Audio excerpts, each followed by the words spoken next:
নবীর উম্মতের দল, একবার আপনি মসজিদের দিকে ভুলুকও দেন না, আপনি নিজেকে মুসলমান দাবি করেন, আপনি আবার জান্নাতের আশাটাও করেন, একবার মসজিদের দিকে ভুলুকও দেন না, একটু তাকানো না, কিভাবে আপনি জান্নাতের আশা করেন? আপনি না মুসলমান নিজেকে দাবি করেন। যতদিন নবী চুপ ছিল, সৎ কাজের আদেশ করে নাই, অসৎ কাজের থেকে বাধা প্রদান করে নাই, ততদিন পর্যন্ত কেউ তাকে খারাপ বলে না। সবাই তাকে বলছিল আল আমিন, আপনি হলেন সত্যবাদী। যখনই নবী সৎ কাজের আদেশ করতে শুরু করলেন, এরে কাফেররা, তোমরা যে 360টা মূর্তির পূজা করো, এই 360টা মূর্তির পূজা যে তোমরা করো, এই 360টা মূর্তি তোমাদেরকে কিছুই দিতে পারে না। তোমাদের যদি কিছু দিতে পারে, তিনি হলেন এক আল্লাহ, এক আল্লাহকে মেনে নাও। যখন আমার মায়ার নবী এই এক আল্লাহর দাওয়াত যখন দিলেন, এই সত্যবাদীর দাওয়াত যখন দেওয়া শুরু করলেন, তখন তার প্রতি বাধা আসতে শুরু হয়ে গেল।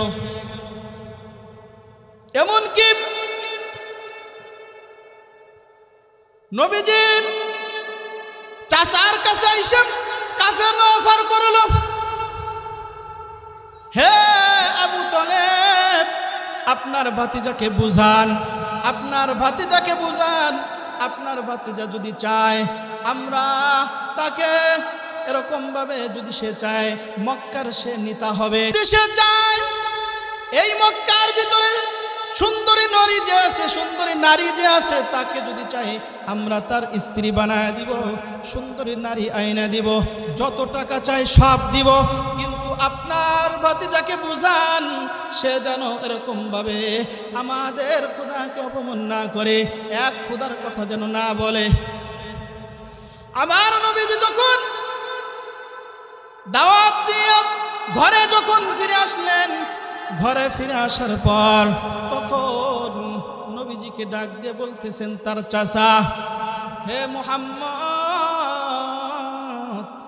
তুমি যে এক আল্লাহর দাওয়াত দাও, কাফেররা এসে তো আমার কাছে অফার করেছে, তুমি যদি এই দাওয়াত থেকে অব্যাহত দাও, যদি তুমি এই দাওয়াত থেকে ফিরে আসো, তাহলে তোমাকে অফার করেছে, তুমি যদি এই মক্কার লিডার হইতে চাও, তোমাকে মক্কার সরকার বানায় দিবে, তুমি যত টাকা চাও, যত স্বর্ণ মুদ্রা চাও সব দিবে, তুমি যদি সুন্দরী নারী চাও তাও দিবে, কিন্তু তোমাকে এই এক আল্লাহর দাওয়াত থেকে ফিরে আসতে হবে। আমার মায়ের নবী জানাইয়া দেয়, আমার মায়ের নবী জানাইয়া দেয়, এরে আমার চাচা, তুমি তাদেরকে জানাইয়া দিও, মক্কার লিডার বানায় দেয়া এটা তো সম্ভব, সুন্দরী নারী এনে দেয়া এটা তো সম্ভব, লাখ লাখ কোটি কোটি টাকা স্বর্ণ মুদ্রা দেয়া এটাও সম্ভব। যেটা অসম্ভব আমি সেটা বলতেছি, এই যে উপরে যে চাঁদ দেখা যায়, চন্দ্র দেখা যায়, এক হাতে যদি আমার চন্দ্র এনে দেয়, আর এক হাতে যদি আমার সূর্য এনে দেয়, তারপরও আমি এই হকের দাওয়াত থেকে পিছপা হব না। সুবহানাল্লাহ। এরা নবীর উম্মতের দল। নবী যখন দাওয়াত থেকে পিছপা হলেন না, এবার যখন নবী রাস্তা দিয়ে হেঁটে যায়, নবীর সাথে শত্রুতা করা শুরু করে দিল, ময়লাযুক্ত পানি নবীর শরীরে ফিকে মারে যখন নবী রাস্তা দিয়ে হেঁটে যায়। শুধু তাই নয়, একদিন নবীজি মক্কার সামনে সিজদায় পড়ে দূর থেকে আবু জাহেল দেখলেন। আবু জাহেল দেখার সঙ্গে সঙ্গে আবু জাহেল বলে, এটাই তো আমার সুযোগ। আবু জাহেল উটের ভুঁড়ি আইনা নবীজির মাথার উপরে দিয়ে দিলেন, উটের ভুঁড়ি আইনা নবীজির মাথার উপরে দিয়ে দিলেন। এরা নবীর উম্মতের দল। উটের ভুঁড়ি একটু চিন্তা করেন, সাধারণ যদি আপনার মাথার উপরে একটা ছাগলের ভুঁড়ি যদি দেয়া হয়, আপনি সিজদায় আছেন, ওই অবস্থায় যদি আপনার মাথার উপরে একটা ছাগলের ভুঁড়ি যদি দেয়া হয়, তাহলে আপনার কেমন লাগবে? আপনি কি মাথাটা উঠাইতে পারবেন? পারবেন না রে বাজান। আর আমার মায়ের নবীর মাথার উপরে নবী আল্লাহর সাথে কথা বলার জন্য সিজদায় গেছেন, সিজদায় গেছেন আল্লাহর সাথে কথা বলার জন্য। আল্লাহর সাথে গভীর প্রেম জড়িয়ে আছে। গভীর সময় নবীজি সিজদায় পড়া, ওই সময় আবু জাহেল খাসির বুড়িও না, গরুর বুড়িও না, উটের একটা বুড়ি, কত ওজনের একটা বুড়ি, ওই বুড়ি আইনা নবীজির মাথার উপরে দিয়ে দিছে। নবীজির মুখটা লাল হয়ে যাইতেছে ব্যথায়। নবী বারবার চেষ্টা করতেছে মাথা উঠানোর জন্য, নবীজি মাথা উঠাইতে পারে না। বারবার চেষ্টা করে নবী মাথা উঠাইতে পারে না। কে যেন খবর দেয়, ও ফাতেমা তুমি কি জানো? কয় কি? তোমার বাবা মক্কার পাশে সিজদারত অবস্থায় ছিল। ওই নিষ্ঠুর আবু জাহেল তোমার বাবার মাথার উপরে উটের ভুঁড়ি চাপিয়ে দিছে। উটের ভুঁড়ি তোমার বাবার মাথার উপরে চাপিয়ে দিছে। তোমার বাবা মাথা উঠাইতে পারে না, বারবার চেষ্টা করতেছে, পারতেছে না। জলদি করে যাও। ফাতেমা এই কথা শোনার পর একটা দৌড় মেরে বাবার কাছে চলে গেলেন। যা দেখে আসলে এই ঘটনা সত্য, কিন্তু ফাতেমাও সরাইতে যায়, পারে না, ছোট্ট মানুষ। ফাতেমা ডাক দিয়ে বলে, এরে মক্কার মানুষেরা, আমার বাবা তো কারো কোনো ক্ষতি করে নাই, কোনদিন কারো 2 টাকা মাইরে খাই নাই, কারো প্রতি কোনো জুলুম করে নাই, অত্যাচার করে নাই। আমার বাবার সাথে কেন তোরা এরকম করলি? বারবার ফাতেমা চিৎকার পেরে পেরে বলছে। এরা নবীর উম্মতের দল, এই নবী হকের আওয়াজ চালু করতে যাইয়া কত কষ্ট করছে রে বাবা। এত কষ্টের বিনিময় আজকে এই সুন্দর ইসলাম আমরা পেয়েছি। আমার নবী বারবার চেষ্টা করলেন মক্কার মানুষকে বুঝানোর জন্য। মক্কার মানুষ বুঝতে চেষ্টা করলো না।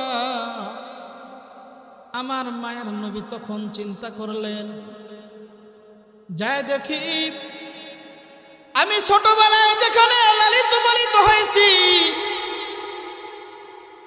ওই তায়েফের ময়দানে, ওখানে যায় দেখি, ওখানে যেহেতু আমার সাথী সঙ্গী আছে, তারা আমার কথাটা মেনে নেয় কিনা।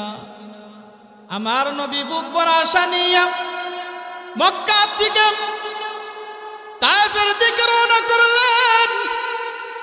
আবু জাহেল খবর পাওয়া মাত্র তায়েফের ছোট্ট ছোট্ট বাচ্চাদেরকে ডাক দিয়ে বললে, এই যে তোমাদের এখানে আসতেছে মক্কার পাগল, আমার নবীকে পাগল বলে আখ্যায়িত করে। এর নবীর উম্মতের দল কিসের কারণে পাগল হয়েছে? একটাই তার দোষ, সে হক কথা বলছে।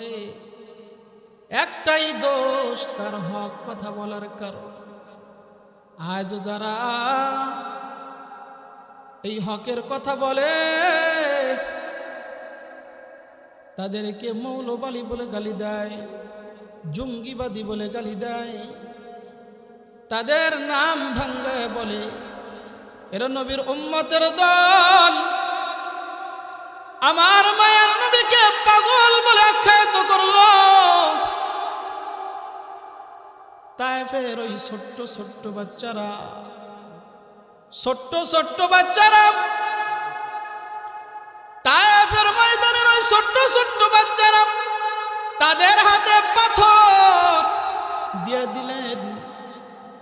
ওই পাথর নিয়া আমার মায়ার নবীর শরীরে ফিক্কে মারা শুরু করলো। এত পরিমাণে পাথর ফিকা শুরু করলো আমার মায়ার নবীর শরীরে। পাথরের আঘাতে আমার মায়ার নবীর শরীর থেকে রক্ত ঝরে। যেই নবীর শরীরে মশা মাছি পড়া হারাম করে দিয়েছেন আল্লাহ পাক রব্বুল আলামিন, আমার মায়ার নবীর শরীরে মশা মাছি পড়তো না। আর ওই মদিনার তায়েফের ছোট্ট ছোট্ট বাচ্চারা আমার মায়ার নবীর শরীরে পাথর ফিকা শুরু করলো। আর ওই পাথরের আঘাতে রক্ত ঝরতেছে। এত পরিমাণে রক্ত ঝরা শুরু করলো। রক্ত পড়তে পড়তে আমার মায়ার নবীর জুতা মুবারক আটকিয়ে গেল। কি পরিমাণ রক্ত পড়লে জুতা আটকে যায়। এবার জুতার থেকে জুতা ভৈরা এবার উগরাইয়া জুতার থেকে আস্তে আস্তে করে মাটির দিকে পড়তে যায় রক্ত। মাত্র এক আঙ্গুল বাকি আছে মাটিতে পড়বে। আমার মালিক দূর থেকে ওই উপর থেকে তো দেখতেছেন খেলাটা কি জমতেছে। আমার মায়ার নবী জিব্রাইলকে ডাক দে, বলো ও জিব্রাইল জলদি করে যাও। আমার মায়ার নবীর রক্ত যদি ওই জমিনের মধ্যে পড়ে তাহলে জমিনের মধ্যে ভূমিকম্প শুরু হয়ে যাবে। আমি মালিক থেকে রাখতে পারবো না। ও জিব্রাইল জলদি করে যাও, ওই রক্ত যেন মাটিতে না পড়ে তুমি তাড়াতাড়ি হাতটা পেতে দাও। এরা নবীর উম্মতের দল। আমার মায়ার নবীকে এবার পাহাড়ে ডাকতে বলে। জিব্রাইল আসার পর যখন রক্ত ঠেকায় দিলাম, জিব্রাইল ডাকতে বলতেছেন ইয়া রাসূলুল্লাহ, ইয়া হাবিবাল্লাহ, আপনাকে এই তায়েফের লোকেরা এত কষ্ট দিল যা আমার আল্লাহ সহ্য করতে পারে নাই। আমার আল্লাহ বলছে যদি আপনি চান তাহলে এই যে দুই পাশে দুইটা পাহাড় দেখা যায়, এই দুইটা পাহাড় একত্র হয়ে যাবে আর এই তায়েফবাসী ধ্বংস হয়ে যাবে। আমার মায়ার নবী ডাক দিয়ে বলে ও জিব্রাইল, এটা তুমি করতে বলো না। তায়েফবাসী আমারে চেনে নাই, তায়েফবাসী আমারে চেনে নাই দেখা আজ আমার গা থেকে রক্ত ঝরাইল। যেদিন আমাকে চিনবে সেই দিন ওরা আফসোস করবে। আর যদি ওদেরকে ধ্বংস করে দেওয়া হয় আমি দাওয়াতটা দিব কাদের কাছে?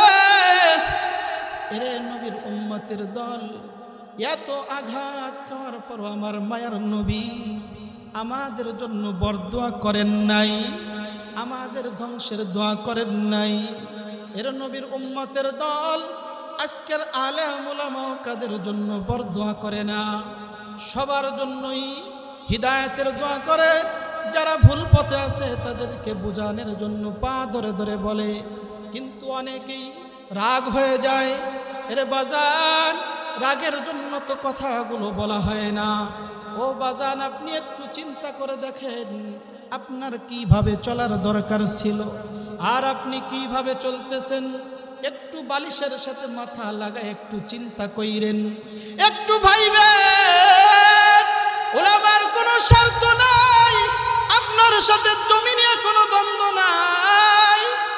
কিছুই নিয়ে কোনো দ্বন্দ্ব নাই। পায়ে হাত ধরে বলে যাই, বাজান রে বাজান, কষ্ট নিয়েন না কথার মধ্যে।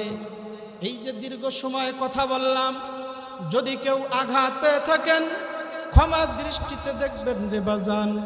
আপনার বুঝার জন্য কথাগুলো বলা হয়েছে। আপনি একটু কোরআন খুইলা দেখেন, কোরআনকে একটু বোঝার চেষ্টা করেন কোরআনের মধ্যে কি আছে আর আমি কোন পথে চলতেছি। কারণ এই দুনিয়াটা মাত্র 2 দিনের দুনিয়া রে বাজান। এই দুনিয়ার জন্য এরকম ভাবে আপনি উল্টা পাল্টা চইলেন না। 2 দিনের দুনিয়া একটু হিসাব কিতাব করে চইলেন, কারণ চক্ষুটা যখন বন্ধ হয়ে যাবে আপনার কিছুই থাকবে না। আপনার টাকা পয়সা, আপনার ক্ষমতা, আপনার গাড়ি বাড়ি, আপনার ছেলে সন্তান কিছুই আপনার কাজে লাগবে না।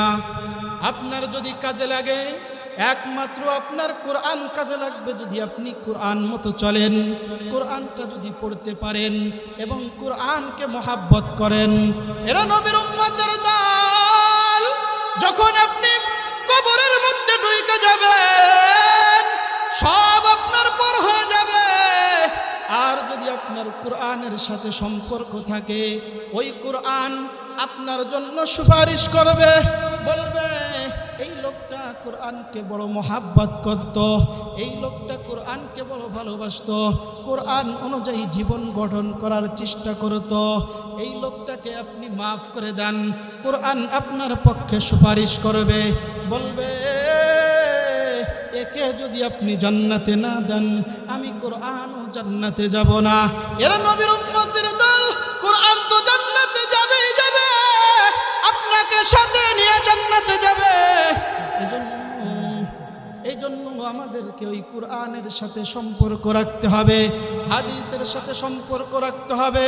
হাদিসে কি বলে ওই অনুযায়ী জীবনকে গঠন করার চিন্তা করতে হবে। কোরআন কি বলে ওই অনুযায়ী জীবনকে গঠন করার চিন্তা করতে হবে। কারণ বাজান এই দুনিয়াটা তো 2 দিনের দুনিয়া। কারণ এই দুনিয়ায় আল্লাহ পাক আপনাকে পাঠাইছেন আপনাকে পরীক্ষা করবেন। কারণ আপনাকে যে জান্নাত দিবেন ওই জান্নাতটা তো আপনাকে এমনি এমনি দিবেন না। আল্লাহ পাক রব্বুল আলামিন বলেন ফারিকুম ফিল জান্নাতি ওয়া ফারিকুম ফিস সাঈর। 2টা রাস্তা আমি খোলা রেখেছি, আবার তোমাকে আমি ইচ্ছা স্বাধীনও দিয়ে দিছি। তোমাকে আমি ইচ্ছা স্বাধীনও দিয়ে দিছি। জান্নাতের রাস্তা তোমার জন্য খোলা, জাহান্নামের রাস্তা তোমার জন্য খোলা। আবার আমি কোরআন নামক গাইডলাইন দিয়ে দিছি, হাদিস নামক গাইডলাইন দিয়ে দিছি। এবং ওই কোরআনকে বুঝানোর জন্য আমি লক্ষাধিক পয়গম্বর জমিনের মধ্যে পাঠাইলাম। পয়গম্বর বিদায় নিয়ে চলে গেছে। আল্লাহ পাক রব্বুল আলামিন বলেন এ বান্দা, পয়গম্বর তো বিদায় নিয়ে চলে গেছে, আমার নবী পর্যন্ত বিদায় নিয়ে চলে গেছে। আমার নবী দায়িত্ব দিয়ে গেছে ওয়ারাসাতুল আম্বিয়া, উলামায়ে ইকরামকে দায়িত্ব দিয়ে দিছে কোরআন বুঝানোর জন্য, হাদিস বুঝানোর জন্য। এজন্য আমাদের উপরে দায়িত্ব আসার কারণে বাজান আপনাকে আমরা কথাগুলো বুঝাই। কারণ আল্লাহ পাক স্বয়ং আমাকে দায়িত্ব দিয়েছে। আল্লাহ পাক যদি দায়িত্ব না দিত আমার কোনো ঠেকা নাই আপনার সাথে কথা বলাইয়া আপনার রাগ আমার শোনার জন্য। এরা নবীর উম্মতের দল। এজন্য পাই ধরে আজকে বলে যাই, যাদের কাছে এই মাইকের আওয়াজটা গেছে, যেই কথাগুলো বললাম একটুবার মাথাটাকে খাটাইয়া কথাগুলো চিন্তা কইরা এরপরে বোঝার চেষ্টা কইরেন। এরা নবীর উম্মতের দল। এই যে মসজিদ আপনার জন্য খোলা, 24 ঘন্টা মসজিদটা খোলা থাকে। এরা নবীর উম্মতের দল। একবার আপনি মসজিদের দিকে ভুলুকও দেন না, আপনি নিজেকে মুসলমান দাবি করেন, আপনি আবার জান্নাতের আশাটাও করেন।